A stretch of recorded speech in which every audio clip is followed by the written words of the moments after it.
Hello again, welcome back to the channel. I'm John. Now in this video we're going to be talking about the benefits of cycling.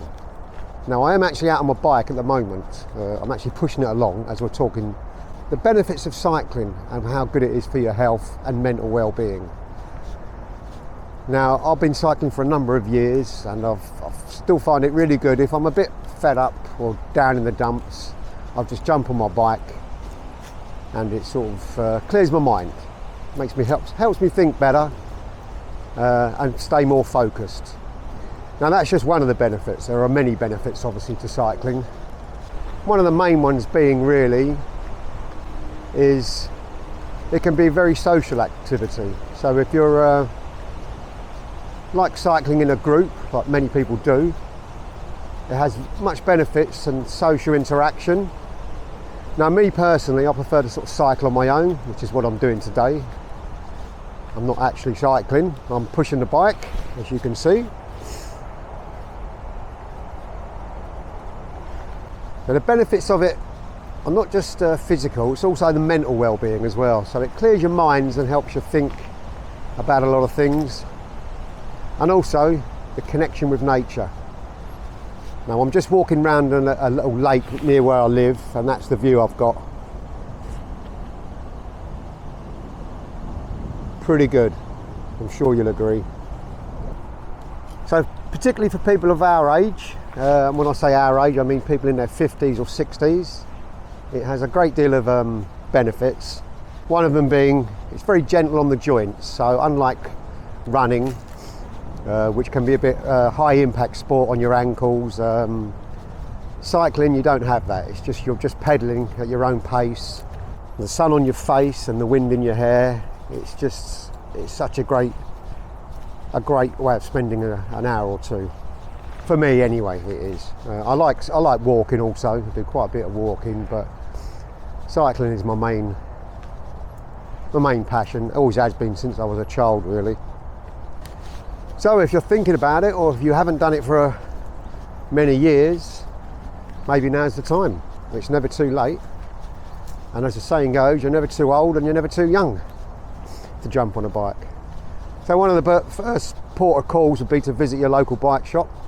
Always buy local if you can. There's a lot of major sort of bike manufacturers in the UK, like Halfords, Decathlon, which are a French company, but very good bikes. I've bought stuff from them. And I've also bought from Halfords. In fact, the bike I'm pushing along now, as we talk, is from Halfords. And they've got some pretty knowledgeable guys in these shops, especially the ones that do the repairs. They've got a passion for cycling, so they know what they're talking about, I always find. Decathlon, they're very good. It's a French company, but they are very knowledgeable, I find. So they can get the right bike fit for you, for your age group and so on. So it's worth visiting one of those, unless you have already got a bike and just needs dusting off, of course, then that's also another consideration. Now also for health and safety, now I don't actually wear a helmet when I cycle. It's not law in the UK. I'm not sure about anywhere else, but I don't wear one. But I do wear sort of like a jacket or stuff, a wind cheater. I don't go too fast, but I know obviously if you get knocked off your bike, it's you've got more chance of survival if you've got a helmet on. But that's just me. It's not being reckless, it's just the way I've tried cycling with a helmet. I can't get on with it really. I like the freedom of just me out on the bike. One of the other safety ones really is the lights and reflectors. Now I do have a front and a rear light, and I have them on constantly. So even if it's in daylight, I always have my front and rear lights on, flashing as well. Not just a constant stream. I have the flashing light so people can see me. I always find it's better that way. Be seen, because people do pull out in front of you. But if they can see you, there's less chance of an accident, I find. It's helped me in the past, so that's all good. Hello. All right. So once you've got your your safety gear, your helmet, and your lights and reflectors. You need to go out on the bike. Now, you don't need to really have the lights if you're going to be sort of off-roading, which is what I'm doing now. I'm nearby a lake. I'm just circumnavigating it, walking around it as we talk. You can just ride around. There's many good bike paths in the UK designed for this. We've got canals and so on, which are really good for cycling.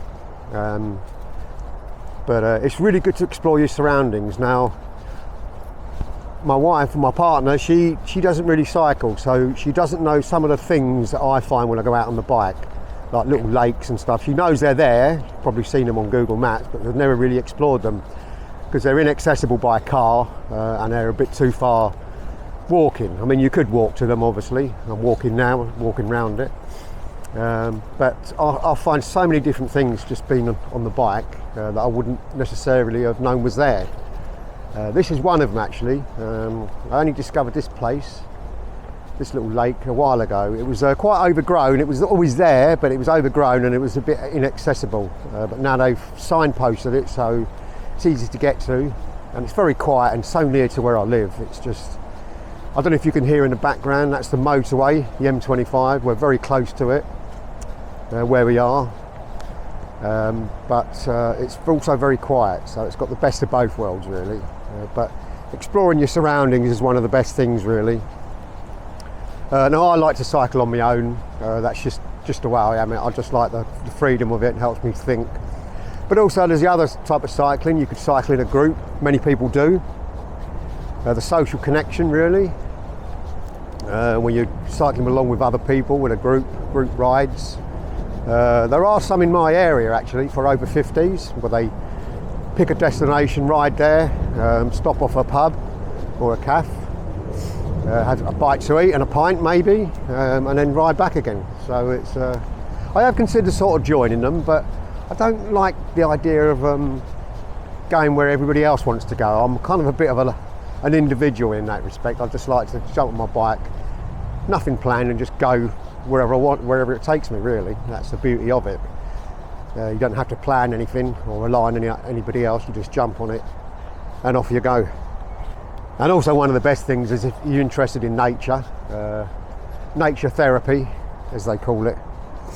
You can immerse yourself, enjoy the fresh air, sun on your face, the wind in your hair, which is what I'm doing now, even though it's a little bit fresh this morning.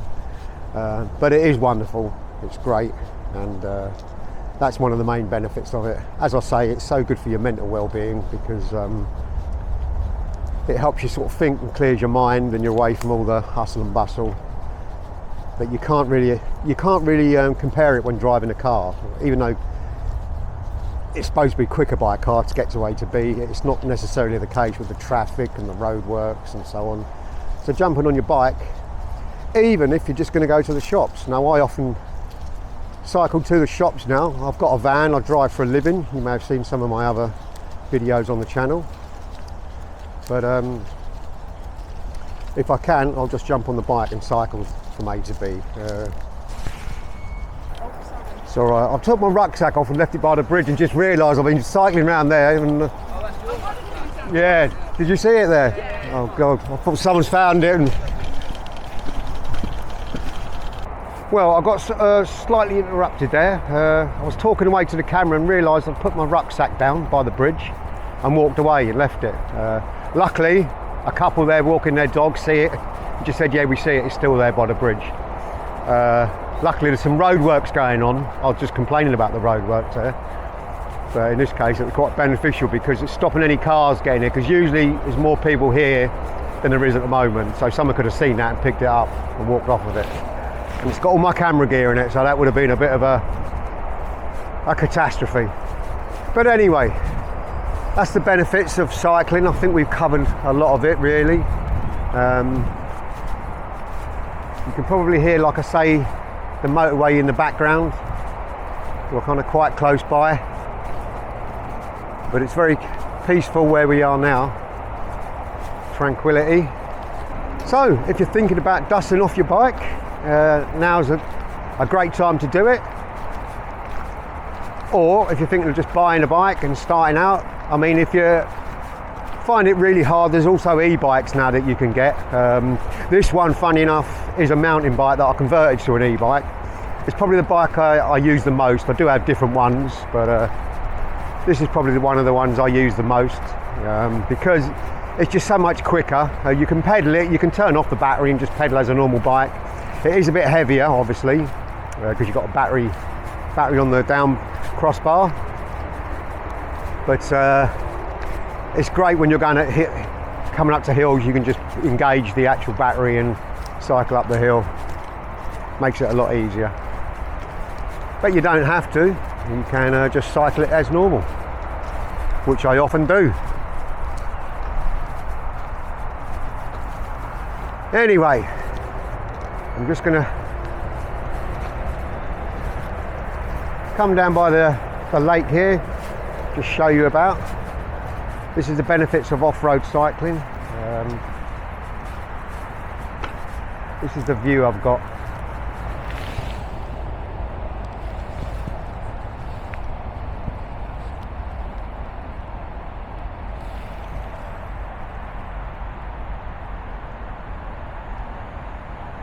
Nice and calm. Anyway, I think we'll end the video there. I hope I touched on some points, you found them interesting, and if you're thinking of taking up bike riding, go for it. Now's the time to do it. It's never too late to get back on your bike. Anyway, thanks for watching the video, and I'll see you in the next one. Bye for now.